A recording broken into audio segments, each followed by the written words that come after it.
canke mwaramutse bivanye naho umwe wese aherereye. Aha ni kuri Ndufacom TV tugarutse kandi muri ca kiganiro cingo n'imiryango kuri micro muri kumwe na Madame Ariera Kankurize. Tukaba dufise umutumire hano twagira ngo tumuhe ikaze abanze atwidondore. Karibu.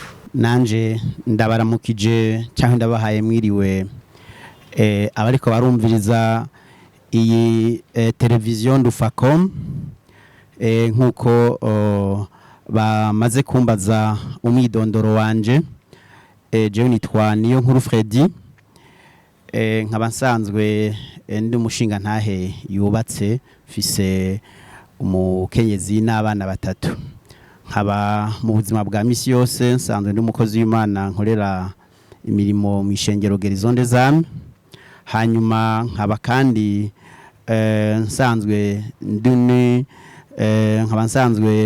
n'umu directeur commercial mu societe muzi mwamenye ikomeye cyane yitwa Ndufacom Company. Murakoze cyane mutumire wacu Fredy, twongeye kandi kuguha ikaze muri Ndufacom TV.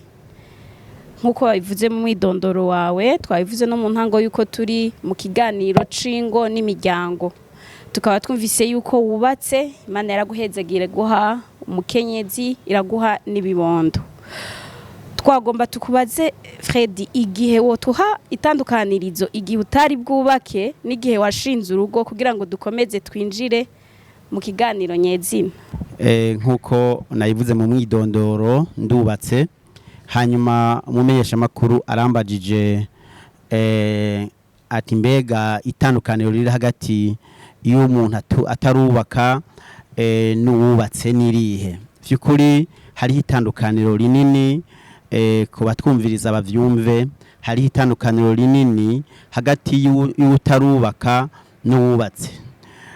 Mu Gifaransa barabisigura neza yuko utubatse bamwita umuselibateri, hanyuma uwubatse nawe aba ari marié.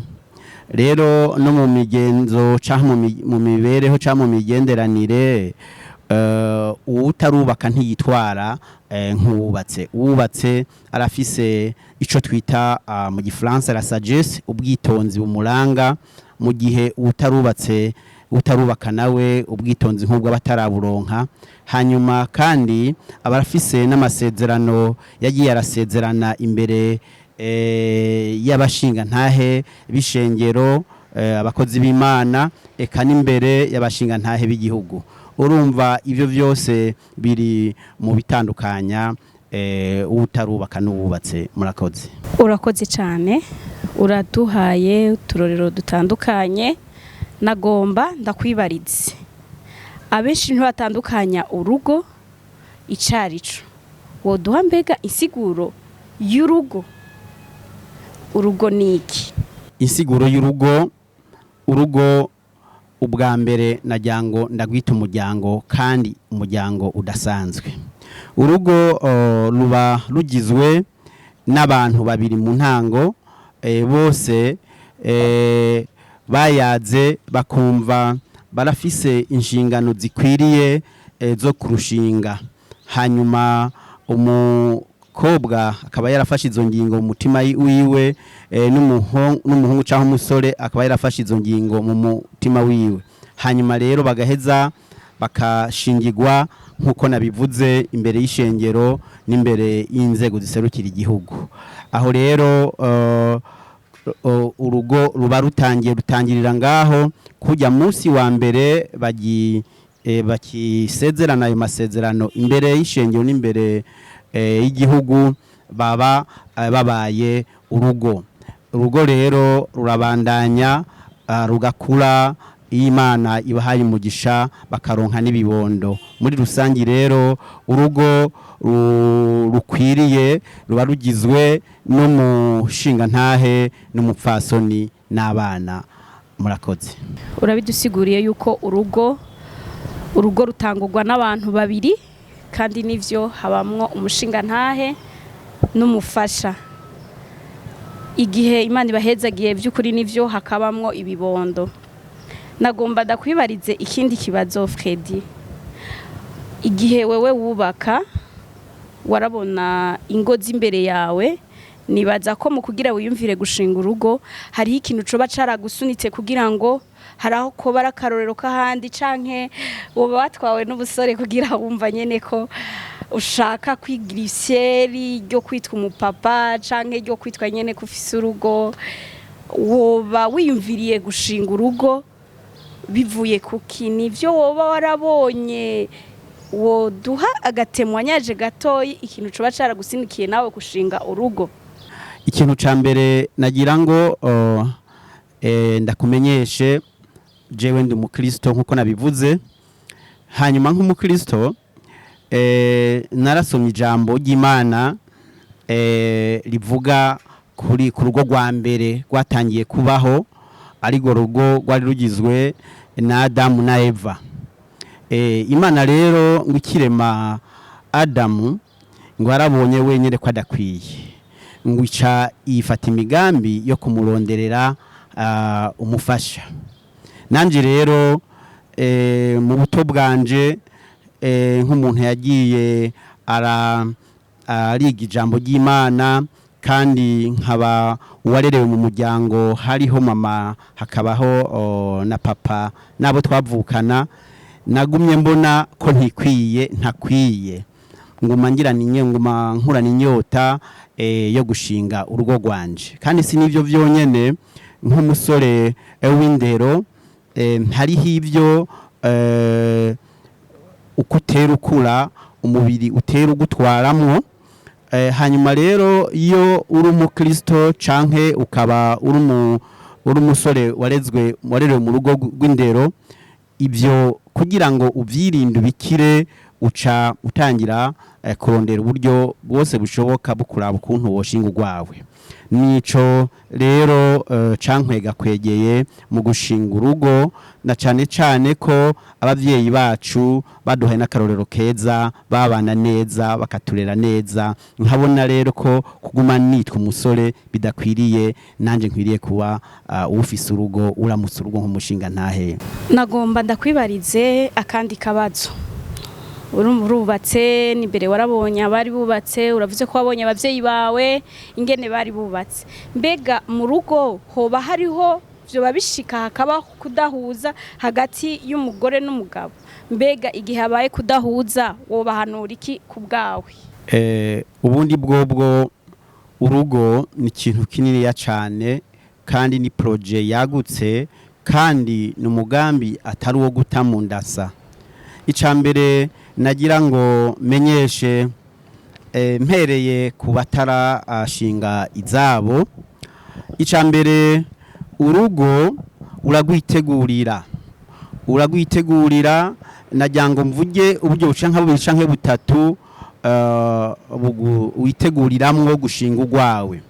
Uburyo bwa mbere ni ugusenga, ugasengera umufasha muzobana, ukamusengera kandi ugasaba n'ikimenyetso Imana kikwereka ko vy'ukuri ari uko ari umufasha wawe, kuko uwo muzobana ubundi ho bamwita umufasha.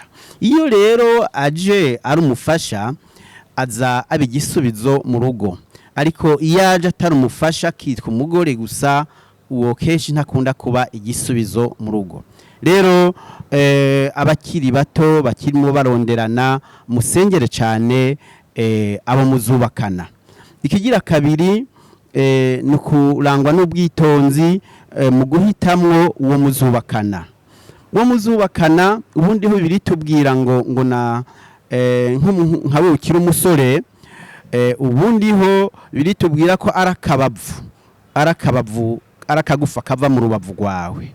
Awo rero azoza nk'akagufa kavuye mu rubavu rwawe, abwirizwa kuza ari umuntu by'ukuri witeguriye neza, akazoza by'ukuri ari nk'akagufa koko. Bene uwo rero niwe aheza akaza akurikiza n'ubundi racari muri Bibiliya, akurikiza impanuro Bibiliya iduha ku ngo n'imiryango. Ubundi bwobwo uwo azoba akagufa kawe abwiza kuzoba arangwa no kukubaha no kukugamburukira. Hanyuma nawe nk'umushinga ntahe nk'umugabo ukazoba urangwa no kumukunda bimwe vyimbitse urukundo udakunda abandi, urukundo rumwe rudasanzwe. Ivyo ngivyo ibintu bibiri canke bitatu, hariho kubaha no kugamburukira uwo mwubakanye, aho n'inshingano z'umukenyezi, hakaba no gukunda vyihariye ku mugabo, izo nizo nshingano z'abubakanye babwiza kugendera. Rero kugira ngo ushika ahantu rero ucagura uwo muntu muzubakana, uritonda ugahanuza umutima kandi ukitonda uwo muntu ukamwigaho, hanyuma hamwe na ya masengesho navuga uraheza Imana ikaguhishurira ikakwereka ko uwo muntu azokubera igisubizo. Journaliste rero wambaje ati mbega none ni kubera iki keshi ngo zikunda kugaragaramwo gusambuka canke ibintu ntibigende neza? Ubundi hoho hariho ihangiro rya byose. Ihangiro rya byose ni iki kintu nababwiye nakuye muri Bibiliya. Urugo rwose ruzobamwo umugabo adakunda umugore wiwe nkuko bitegekanywa n'ijambo ry'Imana koko, by'ukuri urwo rugo nta kibuza rutononekara. Ikigira kabiri, urugo ruzobamwo umukenyezi. Umukenyezi uko azoba asa kose, uko azoba ameze kose, atubaha umugabo wiwe ngo yongera mugamburukire, mw'ico gihe urwo rugo rubwirizwa kononekara cyane. Ijambo ry'Imana rasubira rikatubwira wanashaka ko ngo umugabo n'umutwe w'urugo, akongera kandi akaba umutwe w'umukenyezi wiwe. Umukenyezi rero yatahuye iryo banga akarigendera, urugo rwiwe rugenda neza. Hanyuma rero mwatubabarira, hanyuma rero n'uwo mushinga ntahe nawe yatahuye neza yuko abwirizwa kuba umutwe mu rugo, abwirizwa kumenya yuko ama responsabilité akomeye mu rugo araba we, akitwara ico cyose cankenerwa mu rugo, ibintu biragenda neza. Hanyuma ico nohereza ko n'amasengesho. Urugo ntirushobora guhagarara ngo rugende neza rutubakiye ku masengesho. Mpanura rero abubakanye ko bokwama bitwararika gusenga, mukama mumenya yuko urugo rwanyu mubwiza kurusengera, kandi byose nimwabikora musenga bizogenda neza. Ica nyuma nari nibagiye kugira urugo rugende neza, nuko by'ukuri haba guhanurana. Ico bakitagenda neza cyose ku mukenyezi caye ku mushinga ntahe, abantu bakama bicara bakaganira bagahanurana. Nza nkunda abashinga ntahe basohokana abakenyezi babo. Iyo mbonye umushinga ntahe yasohokanye umukenyezi wiwe ndumva nezerewe cyane. Kuko kajya ni karyo keza ko guheza bakicara bakagira ama evaluation, bakaganira n'ibihari bitameze neza bakabyuzuza. Nizo nivyo keshi bikunda gutuma urugo rugenda neza. Murakoze. Hari akantu Freddy uhereje ko ngo abashingura kuryoherwa niyo ubonye ngo bashinga nahe ngo basohokanye abakenyezi babo. Bashinga nahe mukurikirana Dufacom TV, muraba muvyumva Freddy byababwiye, murabe mu basohokane hajya haruguru murahabona. Egome turakomeza mu kiganiro cacu. Freddy wavuze ngo urugo guhagararira ku masengesho, warasenze kugira ngo ushinge urugo rwawe. Nagomba ndakubaze akabazo, uravye ingo zo mu myaka yahera n'ingo zo muri kino gihe, iza kino gihe zisambuka ku bwinshi, turavyumva mu mibano hirya no hino turavyumva. None ga Freddy, boba abo bigituma zisambuka, boba batasengera urwo rugo rwabo, vyoba bigenda gute ko ingo z'ubu zisambuka cyane turufatiye ku ngo z'imbere? Hoba ruko baba nabo badasengera izo ngo zabo? Ndagushimiye kandi cyane mumenyesha makuru. By'ukuri uravuze uti n'iyi minsi hariho uguzamuka kw'ingo kugaragara cyane, natwebwe mu byo tumaze kumenya byinshi n'ukuri iyo nyinshi zirasanzwe. Icyambere nagira ngo mvuge gituma ingo nyinshi zisambuka.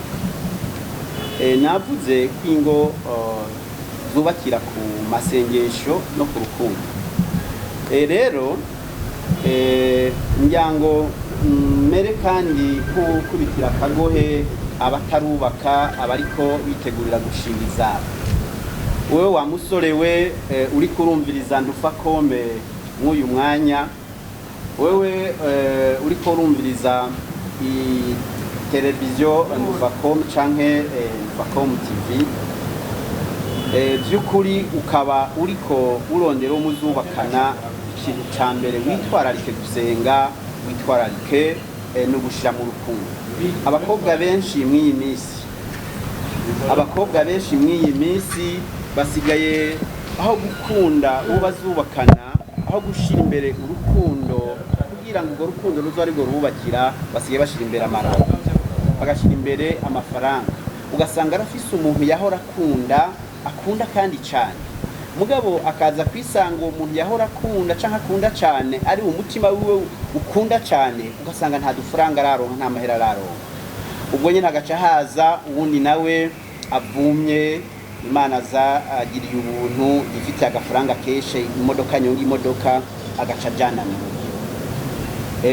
Bakunzi munyumviriza, mwumve yuko uwo muntu ntazoba agiye kubaka, uwo muntu azoba ajanye nawe ntabwo hazoba harimo bimwe nababwira bijanye n'akagufa ko mu urubavu n'akagufa, ibyo nta bizoba birimwo. Azoba agiye kubakana n'ijya modoka yabonye, azoba agiye kubakana najya amafaranga yamubonye. Ibyo rero iyo biheze urugo rurasambuka. Ikindi naco kenshi kubera umutima w'uwo mwigeme uri kuwo yahoze yikundira, ntashoka muheba ubwo, ugasanga kumbure hariho n'ingeso aguma agenda kugira hanze z'ubushurasi n'izindi, hanyuma gutyo bigatuma vyonona ingo.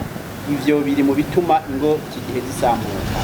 Ikigira kabiri naco gituma ingo zisambuka, by'ukuri urukundo rutera ruhera mu bantu, urukundo rutera ruhera mu bantu, ukubaha bitera bihera mu bantu, ubuntu bitera guhera mu bantu.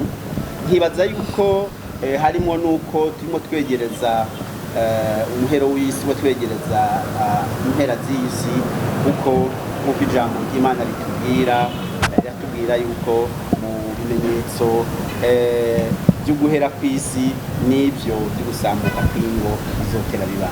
None rero nkahamagarira abubatse ubwa mbere kwitwararika ikiyago, bakayaga cyane igihe cyo kitagenda neza, bakagishira ku meza bakayaga, kandi bakitwararika cyane kimwe nababwira cyo kubahana, umukenyeza kubaha umugabo wiwe kandi akamugamurukira, hanyuma umushinga ntahe nawe akama hari hose arangwa n'urukundo rumwe rutagira akagero, akunda umushinga ntahe wiwe. Ivyo nibyakoreka ingo zizogenda neza. Ni washima imodoka uzobugiye kubaka n'imodoka.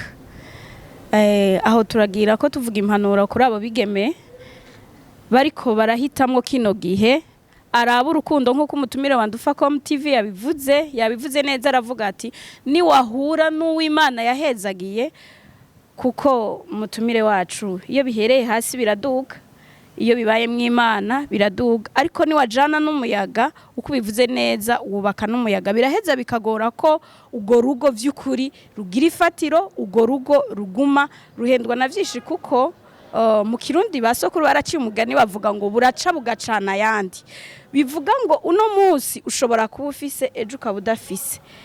Urakoze cyane, uravuze ko urugo rwiza ruhera ku gisabisho. Namwe basore bigeme ntimurabe ivyo vy'imodoka n'iki, musenge muhagarare kuri iryo jambo. Urakoze cyane mutumire wacu. Reka nongere subire ndakubaze akandi kabazo kamwe.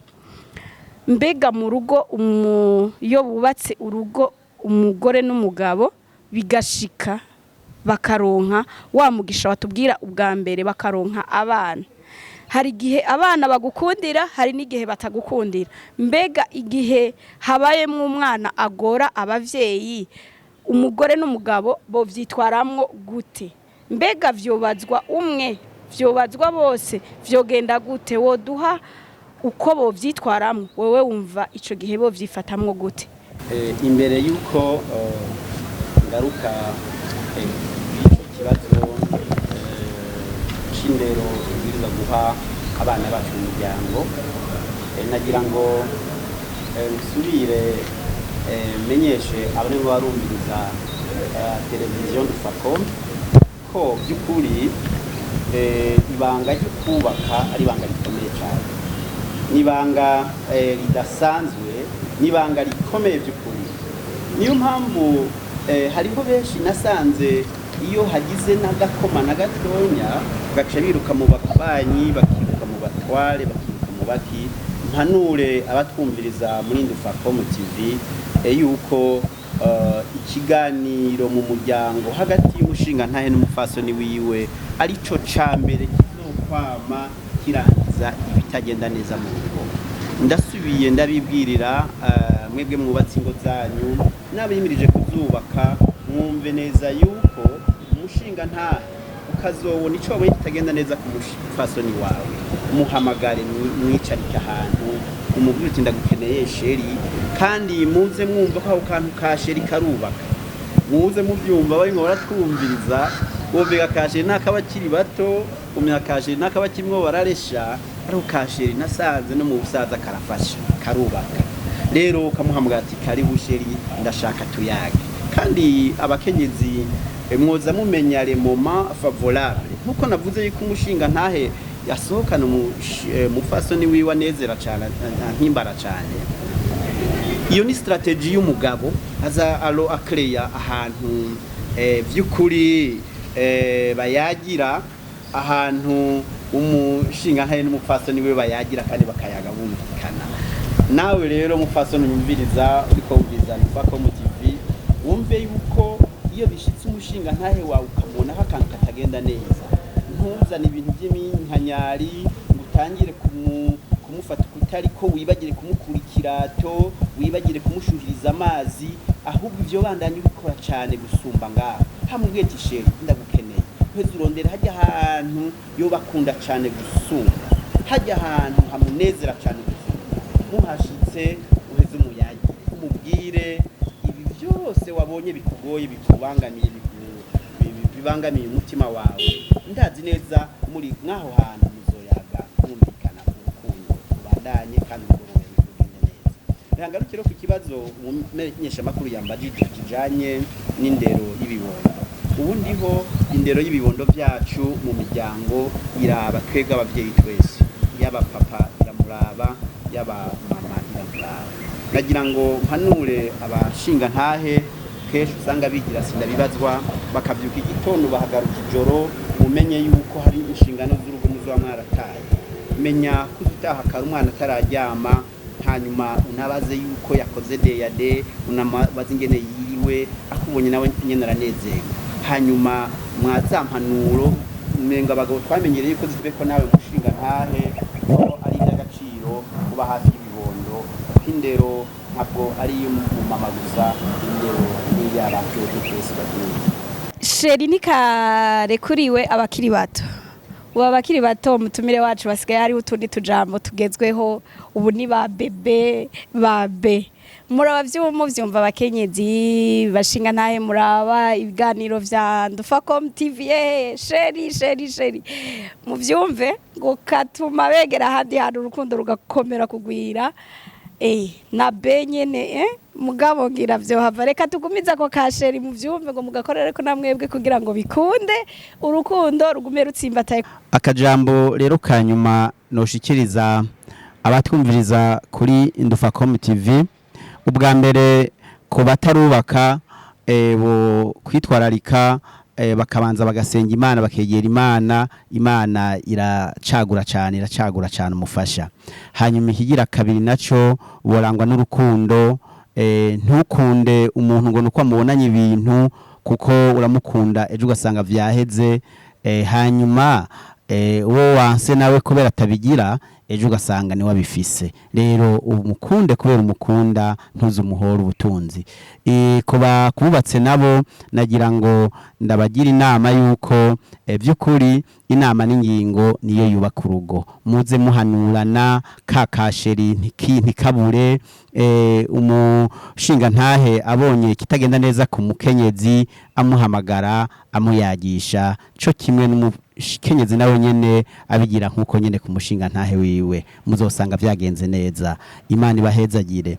Nkaba ndangije rero nshimira bariko baradukurikirana kuri Ndufacom TV. Imana yo mwijuru ibahezagire. Shalom shalom. Nkuko umutumire wacu yabivuze na Jesse Nogenda ntashimiye abadukurikirana kuri Ndufacom TV. Dukomeza kubakengurukira, mukomeze kudukurikirana imisi yose. Ku munsi wa gatatu tuzokwama tubashikiriza ikiganiro cingo n'imiryango. Twongera tubasaba ko mwogira subscribe, mukomeze kubana natwe. Shalom shalom.